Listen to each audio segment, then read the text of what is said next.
Hi everyone, it's Eliza. I just wanted to have a quick chat to you before I go off to art class with my bestie, and then we're going to get Japanese later. I thought I would talk to you just a bit about what I've been up to lately, what I've been reading, what I've been obsessing over. Last weekend I went to a Bound & Co book crawl in Newtown, including Elizabeth books, Goulds, which I'd never been into, so I'm glad I know it's there now, and Better Read Than Dead, where we also had an interview with the new debut author Lily Crozier, and I bought her new book. So let me give you a little haul to start. Now with Bound & Co, you've always got to get a cute little freebie goodie bag, something included. It's actually black with this sort of lilac-y colour. She thick. I love going to interviews and bookish chats and things with authors because I feel like even if the book is not something I necessarily want to read, I love hearing about their inspirations and the process of writing. All the behind the scenes stuff I find really interesting as an aspiring author. Vow of Eternal Night. Lily, the author, who is lovely by the way, described it as sort of a retelling or adaptation of Beauty and the Beast, where the castle is also kind of its own character and sentient. Of course, there's some kind of deal. It does have beautiful sprayed edges. Very cool. And she signed it for me. Fun, gripping, and desperately goth. One of the best I've read all year is what T. Kingfisher said. T. Kingfisher, who wrote, I'm having a mental blank, What Moves the Dead. Thank you, brain. She is given an ultimatum. Lift Riley's vampiric curse before the end of the year or become his bride for eternity. And in my mind, I'm like, ¿por qué no los dos? Why not both? Or maybe she becomes a vampire too. Dunno. Vow of Eternal Night is a gothic slow burn enemies to lovers romantasy with the tropes inspired by Beauty and the Beast about the lengths people will go to for love and the many faces monsters can wear. I'm keen to try this out among my many other books that I want to read. So that's one of the books I got.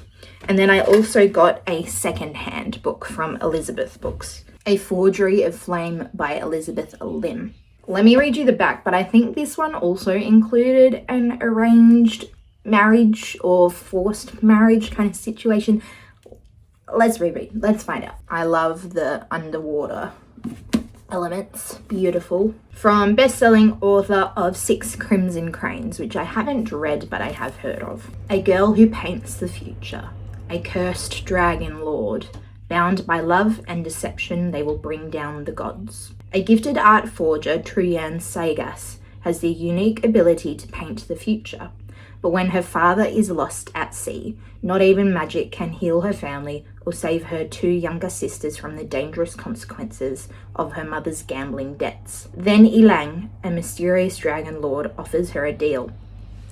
In exchange for a fresh start for her mother and sisters, True must enter a marriage contract and join him in his desolate undersea palace. Once there, True will embark on her most dangerous forgery yet, to infiltrate the tyrannical Dragon Lord's inner circle and paint a future so treasonous it could upend both the mortal and immortal realms. There really does seem to be some overlap between these. I don't read a lot of romance, so it's interesting I picked up sort of, but not really, the same story twice. Other things I've been into, printmaking. I recently got back into printmaking. It's so fun, and it's like using an old muscle, but kind of like riding a bike. I made a little sun print and a little toadstool.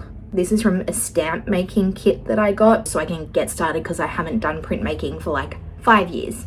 During lockdown, one of them, I decided to try printmaking and I bought like fancy thick ink and I had a roller and I did what I thought was a really nice design and it just did not print well. I tried the one thing, it didn't work out how I wanted, and then I didn't do it again until now, 5 years later. So I was like, I'm gonna keep it simple and just get a pack, like a beginner baby pack. It worked really well. I'll show you. I'm quite proud of my little sons and my little toadstools. I like them. I really want to keep playing around with that. It's quite meditative, and I was doing it while listening to an audiobook. That was of Find Me by Holly Craig, which I read for one of my book clubs because I'm in two. Holly Craig is an Australian author. It's from the point of view of two sisters. It goes between Hallie and then Gertie, and then also journal entries from their brother from a few years ago before he went missing.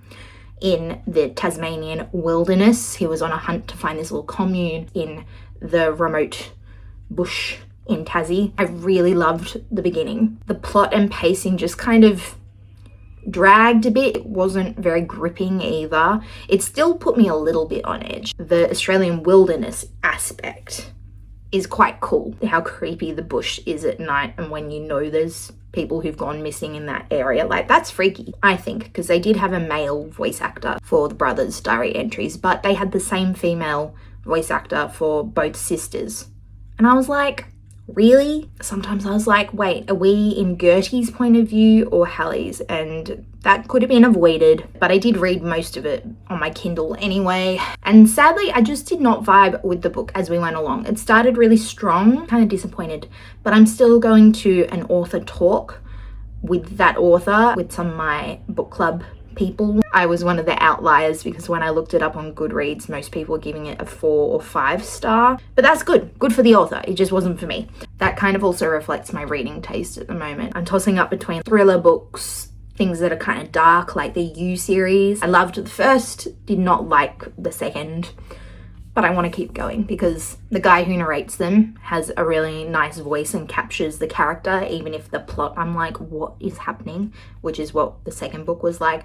So I will keep going with the series. My taste in everything is switching between thriller books like that and then wanting to read Winnie the Pooh, Bramley Hedge, and watching things like Barbie and the Magic of Pegasus, which I watched yesterday, and that was a good time. The animation is terrible but iconic.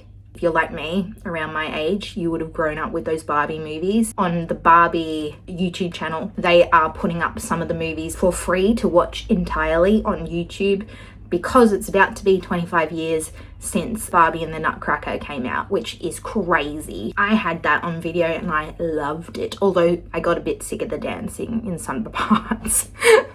This is why I didn't really like Barbie in Swan Lake, because I liked the story part, but I didn't like all the random bits of the sort of weird forest animal children dark stuff and then childhood nostalgia stuff. And one of the other dark things I want to watch is Interview with the Vampire, because I didn't watch any of the first or second season, but I have seen promos for the third season. There's a few reasons why I want to watch it.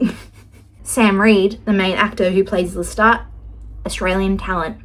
Gotta support Australian talent. I read Interview with the Vampire like 10 years ago. I think it was one of the first real like grown-up adulty books that I read, and I don't think I was ready for it. It's pretty depressing, but I love the movie. The movie is also depressing, but it's still good, even though it's a bit problematic. But the fact that they're like hundreds of years old vampire ex-boyfriends, and one of them writes a memoir about their time together and then the other one is salty about it and is like, never happened, now I'm gonna do my own retaliation with like a documentary or whatever about what actually happened. It's so random but so great, and I don't know if that's exactly what happens in the books because they're all based on books by Anne Rice. Vampire rock stars. Who knew? The Cullens could have done that instead of going to high school over and over and over, you know? It's been like 5 minutes since my timer went off telling me I need to go, so I better go. I might show you a bit of my art class, of what I can show you, and Japanese. I don't know what this vlog will become, but stick around. All right, I'll see you a bit later.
Hi, it's the next day. Yesterday it was really fun. I'll show you some of my artwork, although I feel like I didn't really get into my groove right until the end. Some of the poses from where I was sitting weren't the best. This is one that I tried to foreshorten and then gave up. This is probably the best one. And I actually managed to get the whole body in because so often I either don't have the toes or the head. So we went to Bread Top. I got, I'll show you, a pineapple bun, which I recently discovered is delicious. I also got this, which is more heavy because it is a red bean paste filled thing, which I have not tried. So let's cut it open and see what's inside. Whoa. All right, let's taste test, shall we? The bun kind of looks like and tastes kind of like a hamburger bun. I also tried black sesame ice cream for the first time last night. It was great. It kind of tastes like vanilla, but with a slight almost nuttiness. It's been really grey and rainy today, so it was a perfect day to just like chill inside. Although I was quite productive at the same time because this morning I woke up, did my workout, had breakfast, did my makeup while listening to the third You book on audiobook, because in the last couple months I read the first You book. I also read the sequel, Hidden Bodies. You follows the point of view of Joe Goldberg, who is just some random man in New York. He meets and stalks and obsesses over this woman who he barely knows. He's not a likable character. It is very interesting to read from his point of view. He narrates it as if he's saying, you, the reader, the person he's obsessing over, like, you pick up your blah blah blah and you want me, blah blah blah. He's so delusional. I recommend the audiobooks. They're easy listening. He has a lovely voice, Santino Fontana. However, the character is very creepy, so keep that in mind. It is a thriller series, although one of the genres it's labeled as is romance, and it's not a romance. It's just romantic from the point of view that he obsesses over women and calls it love, but it's not. If you really loved someone, you wouldn't do what he does. I might make some art while listening to the audiobook or putting on another Midsomer Murders episode. I watched a Barbie movie. It was great. I forgot to say there's like an ogre giant kind of guy in there as a very, very side character. And as soon as he showed up, I was like, is this guy Andrew Tate? He looks like Andrew Tate and he's living in the middle of nowhere, kind of like when Andrew Tate tried to hide out in Romania and failed. I love Barbie and the Nutcracker and in Rapunzel and the Princess and the Pauper, obviously. But I haven't watched the 12 Dancing Princesses one. Maybe I did when I was young, but I don't remember it and I haven't watched it since then. And it's currently free on YouTube to watch, so I might do that. Let me quickly talk to you about Midsomer Murders. If you don't know what it is, it started in the 90s TV show where there are murders in the county or whatever of Midsomer. John Nettles is the actor who plays Chief Inspector Barnaby, and his little sidekick, superintendent, whatever, Troy. It's like cozy murder set in the English countryside. And you always see beautiful churches and beautiful old buildings. There's always weird and wacky kind of small town characters. Every episode is basically moving length, around 90 minutes. It's very atmospheric and it's got the iconic doodaloo, doodaloo, doodaloo, doodaloo,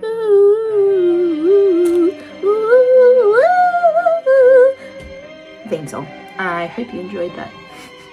For free. For free. I love a good Midsomer Murders. Sometimes they're so ridiculous. If you watch season 1, the very first few episodes, they're done in a very 90s point of view kind of way. But in terms of the content, it seems quite saucy for the 90s.